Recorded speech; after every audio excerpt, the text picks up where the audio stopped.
Test four, test four.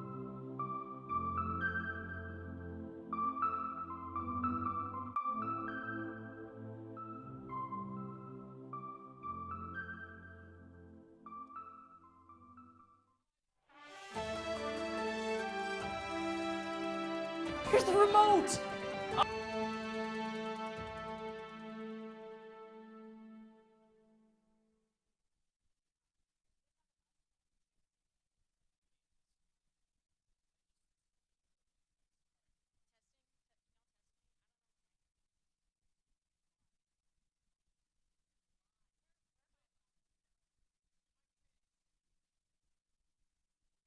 Good. Go ahead.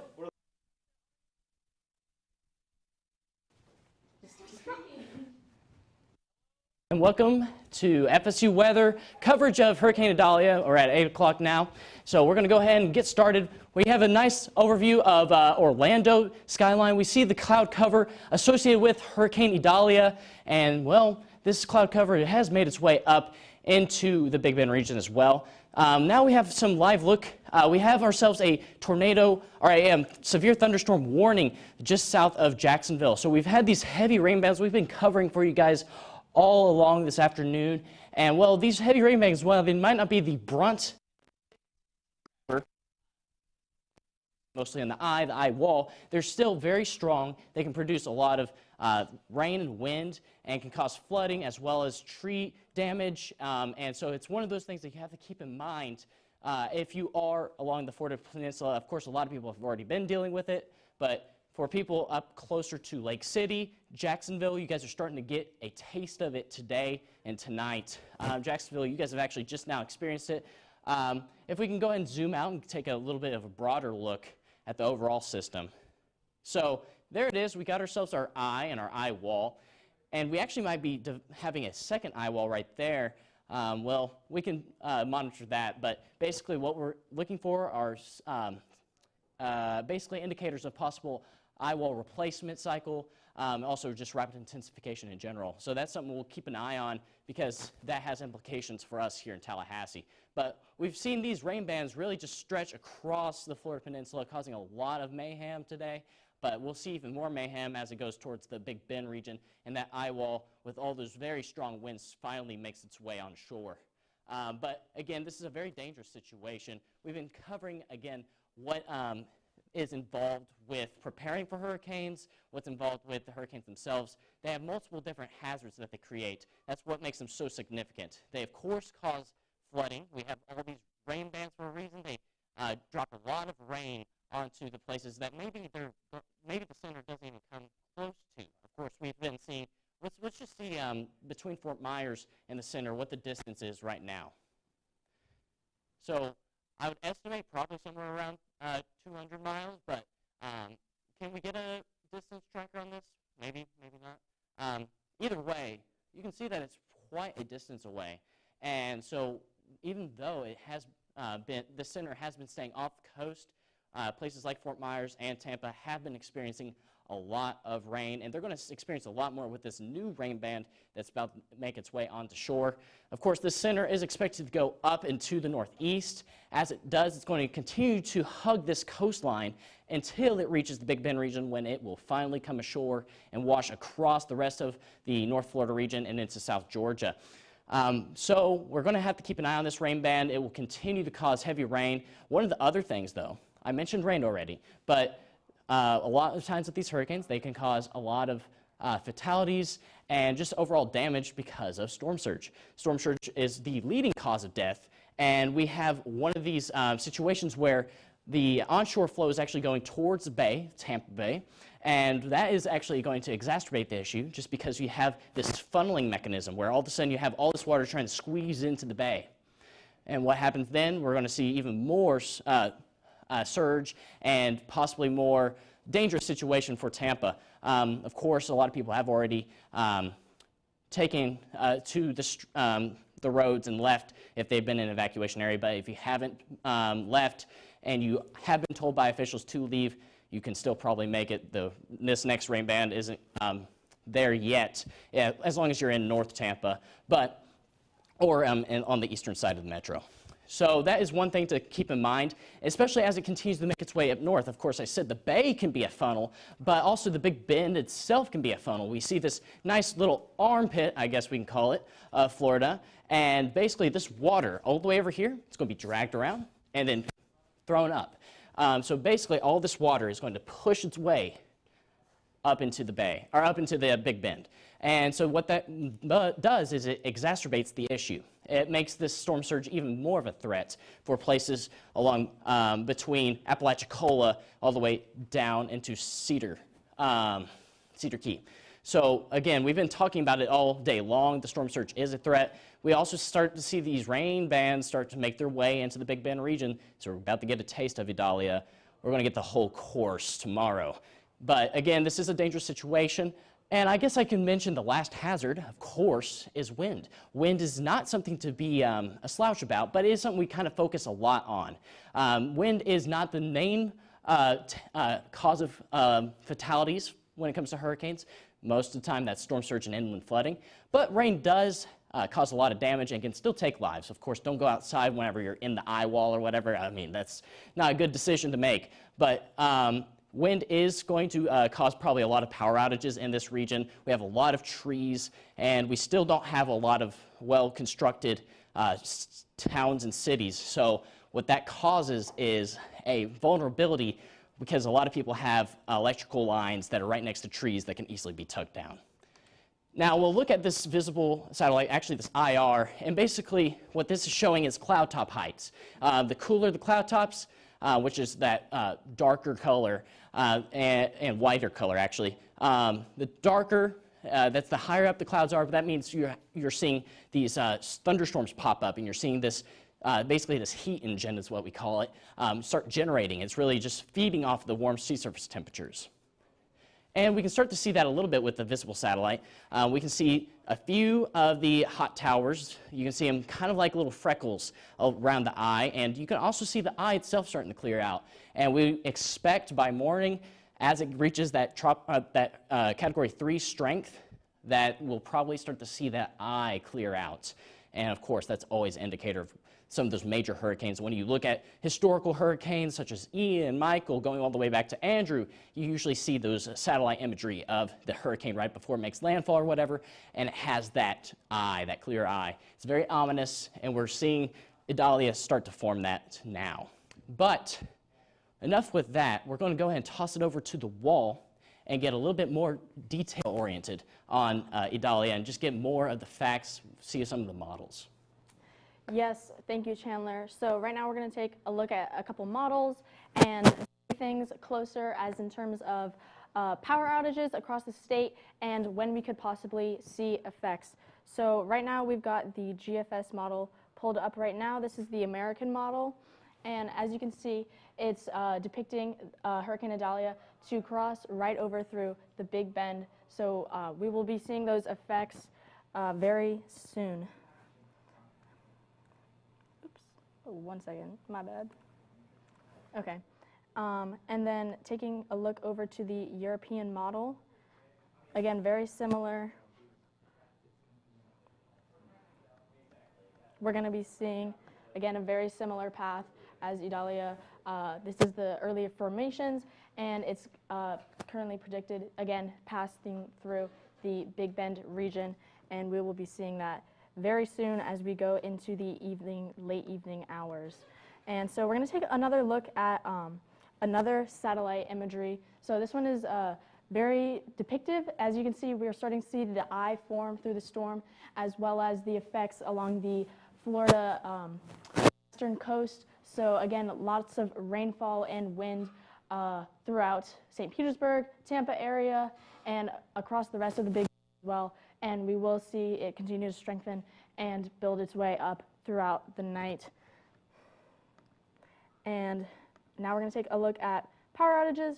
Right now, Tallahassee is doing okay. Obviously, we haven't gotten the severe effects of Idalia yet.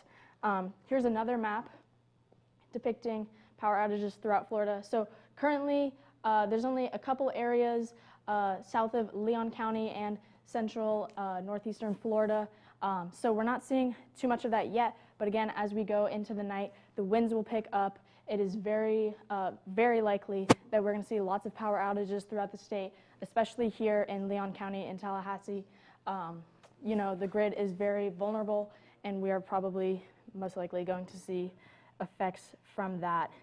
And as well, we have some pictures, which I am unable to find again from the hurricane. But we're going to go back to the National Hurricane Center and take a quick look back again at the cone. Again, it has shifted more westward towards the more Bend area of Florida. Right now, 8 p.m. Tuesday, and we're going to start to see those effects midnight, not midnight, but like in the middle of the night, as well as winds and rains begin to pick up as well. And we're going to take a look at rainfall potential.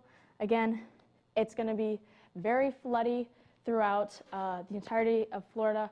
We're seeing lots of risk for inland flooding, as well as flash flooding. There's going to be a lot of rain in a short period of time, and it's not going to have as much time to soak up into the ground, so there's very much a possibility for flooding. Please do not go outside, turn around, don't drown. You don't want to be caught unlucky in these times. Stay in your home as much as possible, and if there is a tornado, make sure you get to the safest, most central area of your home to avoid those tornado effects. And again, flash flooding, we are in a very high risk currently as well. But another thing we want to be aware of is the storm surge. So if you are along the coast, the Florida west coast, you really want to make sure that you are secure as well, especially if you live close to the water, near rivers. Maybe you have a vacation home.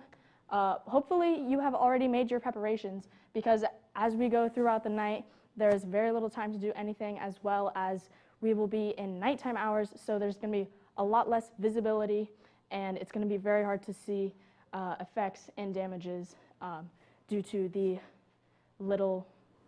there's no daylight because it's nighttime. So as well, we're seeing storm surge from 10 to 15 feet. For reference, if you know me, I am 5 feet tall. The waves are going to be going 3 heights of me. So it is very dangerous. You could drown immediately. And also, something to keep in mind is you can drown within 1 inch of water.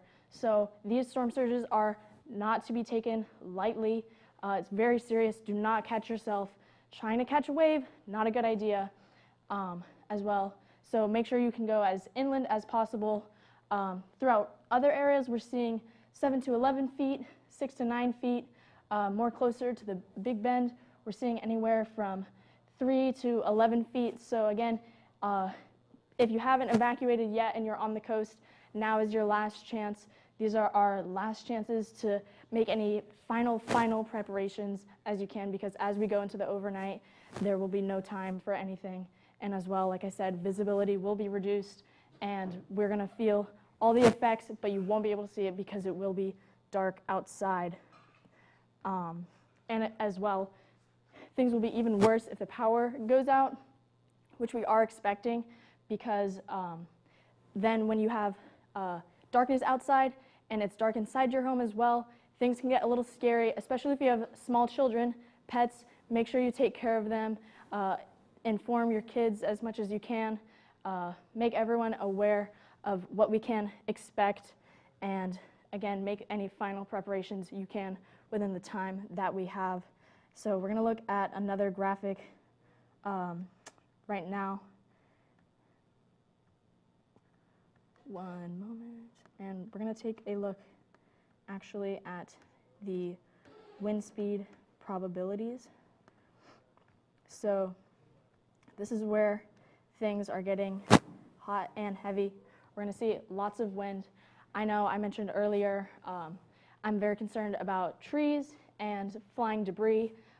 Branches will move very fast. You'll see trees swaying more than they should sway. So again, things are looking very serious. This is a slight depiction of where the current eye is for the storm. And, you know, as we can see, we're seeing wind effects and probabilities well outside of what we've seen the cone. So again, even if you're not in the cone, there's still very high chance that you will be experiencing a lot of these effects, as well as high winds, rain, storm surge, etc. But now we're going to pass it off to Heather, who's going to give us a closer look on the wall. Thanks, Priscilla. Taking another look at the radar, we're seeing that Hurricane Idalia is continuing to strengthen in the Gulf of Mexico. We see this eye beginning to take shape over here, and these winds are continuing to strengthen. It is now a Category 2 hurricane, which is something that you really need to keep an eye on. Keep an eye on future watches and warnings, especially as these rain bands continue to move onshore. These are going to pack a lot of rainfall, potentially some spin-up tornadoes, as we saw earlier today down in and around Naples. But as right here, right off the coast, just south of Tampa, around Sarasota area, you can see that these a lot of rainfall is going to be moving further inland, and this is posing a really big risk of flooding, which is something that you really need to be aware of during these hurricanes. Not just the wind, but you definitely need to be aware of the rainfall and especially the storm surge.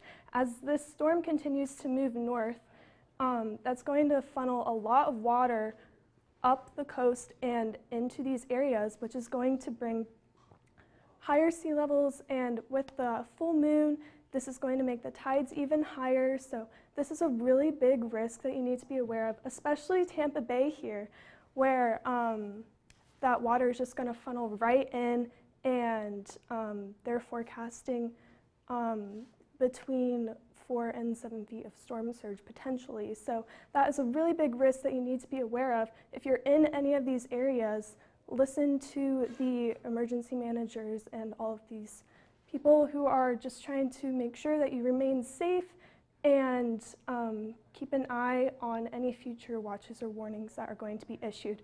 But moving further north, we're going to see even more storms tied in with this hurricane, picking up some locally heavier amounts of rainfall, even further inland, which is something that you need to be aware of. This isn't just affecting coastal communities within the cone. These effects are very widespread, and inland flooding is a very big concern. You see these darker red shades and oranges and yellows. These are very heavy rainfall, and some areas are seeing locally heavier amounts. So flooding is a major concern and something that you need to be aware of, keep an eye on.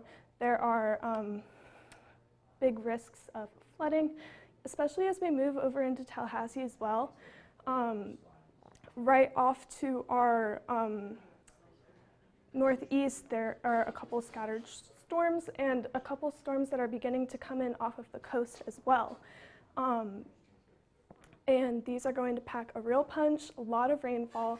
And in Tallahassee especially, this is something that you need to be aware of, because we tend to have a bit of flooding here pretty easily, so just something to keep an eye on. But for the visible satellite, you're beginning to see these darker shades, and this is just showing how that storm is beginning to intensify. It's really starting to pack a punch. These storms are really starting to bubble up, and you're seeing the eye start to take shape here. As it continues to move northward over these really, really warm waters, this storm is just going to continue to build and grow and intensify. So the storm has potential to make landfall as a strong Category 3 hurricane. So that is just something that we need to keep an eye on as it continues to intensify, and as these rain bands continue to move onshore throughout the evening and overnight tonight into tomorrow. Lots of moisture in the atmosphere. And for the visible satellite, you see such a big storm and massive wind field. And again, you see that eye starting to take shape. The storm is starting to get really, really organized. So that is just something to keep an eye on as it continues to intensify. These effects are going to be even more widespread. Don't just stay narrow-minded and think, oh, I'm not in the cone, I'm going to be fine. No, these are widespread effects, and you need to be aware of all of the risks as it continues to move onshore into the Appalachian Bay. Just something to be aware of with the storm surge and everything. Please be aware, keep on track, and be aware of any future watches and warnings that may come out as they come along. I'm now going to pass things over to Priscilla with another look at the forecast. Yes, thank you, Heather. So now we're going to zoom in again and take a look closer at our Hurricane Center forecast. So looking in briefly, we're going to see our look over Joe Campbell Stadium. It's very brave here. Again, some very serious conditions going on. But currently in Tallahassee, we are seeing the calm before the storm. However, rest of the Atlantic, things are very busy in the tropics. We have Tropical Depression 11, which has recently formed, and we will be receiving more information soon. Hurricane Franklin, which we've seen the last couple days, week or so, and then Idalia, which we are experiencing right now. And as you can see, that storm is just absolutely huge, almost the entire size of Florida. We're seeing winds at 105 miles an hour, which is moving very fast as well. And so now with the tracks, Chandler's going to give us a closer look at tracks and intensity. Again, we're going to look real closely at Cedar Key. So we just highlighted Joe Campbell Stadium. We also have Cedar Key. That's basically the two ends of the cone of uncertainty, the two perimeters that we have. We have the storm's eye could be either here in Tallahassee or Cedar Key, probably north of Cedar Key at this point. But we have the visible satellite, again, showing the system basically just trying to form that eye. We have those hot towers. We also have aircraft reconnaissance that's flying into this storm, trying to pick up data that's super duper crucial to understanding the wind speed, the structure, basically just everything we need to know about the storm. That data then is fed into models, and the models then pick up on trends and try to really pinpoint where this storm is going to go and what its intensity is going to be. That is the big thing that we need to figure out. Live radar, again, we have these bands that are making it ashore from Fort Myers to Tampa, and we have the bands that are stretching across South Florida as we speak. We have the spaghetti models as well, and really, look at that. They're focusing in on the Big Bend region.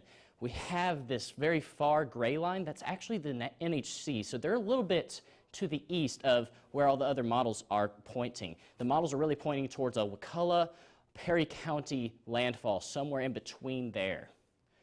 As far as the upper level water vapor is concerned, we have a lot of it. So a lot of upper level water vapor. And what that means is this system doesn't have any dry air to choke it out, which is not good if we're talking about intensity.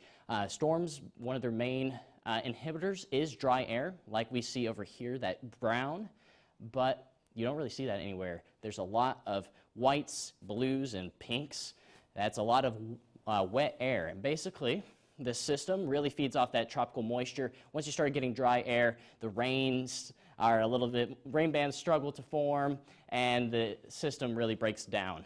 So we have a lot of really just a good moist pocket in the atmosphere for this system.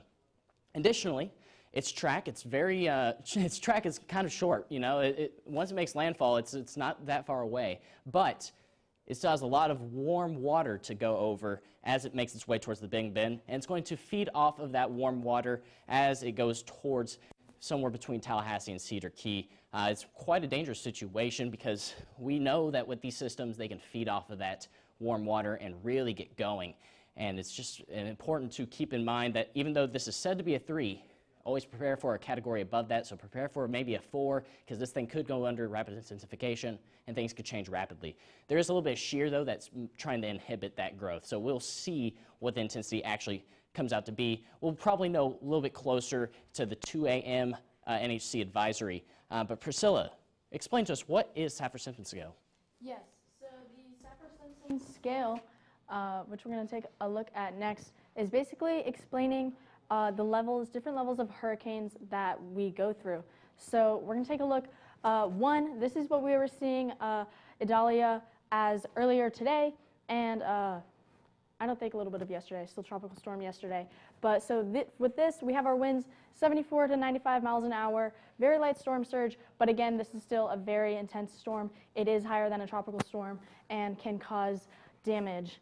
But moving on to Category 2, which is what we're at right now, we've got higher winds, 96 to 110 miles per hour with a storm surge of 5 to 8 feet. Like I said earlier, if you know me, I'm 5 foot tall. That means your waves are already up to here, which is very dangerous. You do not want to be caught near any rivers or near the coast. Category 3, which is what we're going to see Idalia make landfall as, we've got winds 111 to 130 miles an hour. These are some intense winds. We're going to see coastal flooding, power outages, and major damage to the exterior of homes. If you haven't already put your outdoor furniture away, any outdoors, make sure you do that as soon as you can because they can pick up and start flying and causing damage. Category 4, this is what we want to prepare for just in case. Again, very high storm surge, and that's what we're seeing as problematic. Category 5, very catastrophic, but hopefully we will not be seeing that with Hurricane Idalia. Again, storm surge. This is one of our biggest concerns with Hurricane Idalia, especially as the Appalachian Bay has not seen a storm like this in a very long time, and it could cause lots of issues. So we have our 3 feet, 6 feet, and 12 feet. Again, as you see this little house graphic, that is all the way to the second floor of the house. You are already underwater. If you are near the coast, make sure you evacuate and stay safe. So before we experience the storm, make sure you have your weather alerts on and make sure you have a plan in place for your family. Check on your friends. Get ready as fast as you can. Make sure to charge your phones and any portable batteries you may have, as we are very likely to experience power outages during this time. During the storm, hunker down, stay safe. Make sure you have all your supplies ready and within distance and reach, and make sure you stay inside. Go to the highest floor possible unless you experience tornadoes. In that case, you want to stay in the most central location of your home.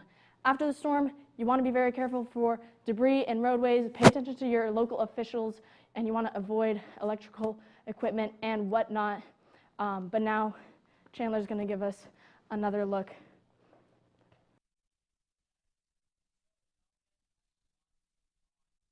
One of the things to really look at is the current watches and warnings. We have a lot of them out there. We have the hurricane warnings really just covering all the Big Bend region and also parts of the west coast, Gulf Coast of Florida. So again, this is a very widespread event. We have the hurricane warnings. We also have some of the tropical storm warnings and even some tropical storm watches. But for the most part, pretty much all of Florida is seeing impacts either from rain or wind. And wind, while it is very important to keep an eye on it, it's not the biggest threat. But let's still look at it. So we have the GFS having basically the eye go almost all the way over Tallahassee. And what that includes is basically seeing the eye wall a couple times, a couple rounds of the eye wall. So most likely Tallahassee will see the eye wall. A lot of places in the Big Bend will see the eye wall, in our viewing area especially. But whether or not that is exactly where it'll land, we don't know. We see the Euro is trying to pick up on maybe a quick jaunt to the east. We would still probably experience the western eye wall here in Tallahassee, but places in Perry, Monticello, you guys would probably see the eye and probably 2 rounds of that eye wall.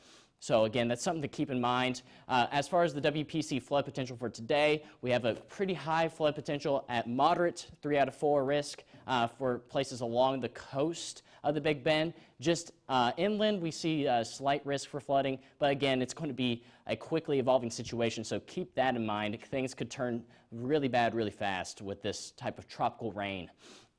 For tomorrow, pretty much everywhere in our viewing area and along central Georgia into the Carolinas, we'll be seeing flooding from 3 out of 4 to 2 out of 4. So it's a pretty heavy flooding event, but the storm is at least moving at a pretty fast clip, so we won't have to maybe worry about the storm stalling like a Florence or a Harvey. For the GFS rain forecast, pretty high and pretty close to Tallahassee. We're pretty much right on that edge of the highest amounts possible. As far as the Euro, we saw that it was a little bit more of an eastern track, which leaves the highest parts really over Tallahassee. So we're seeing a lot of danger when it comes to water. Inland flooding, especially for Tallahassee and the Big Bend region, will be an issue. Even if you're on the western side and you've heard that that's not the bad side, in this case, the heaviest rain will likely be on that west side. The heaviest wind, or the strongest winds, will probably be on the east side. So both sides are going to be experiencing a lot of hazards. Speaking of hazards, we have one more. That is our storm surge warning that's across the Big Bend coastline. That's something to keep in mind. Looking a little closer, Apalachicola down through the Perry County and all the way down to Cedar Key are looking at a concerning situation. But stay tuned. In the next 30 minutes, we'll be covering more of this situation.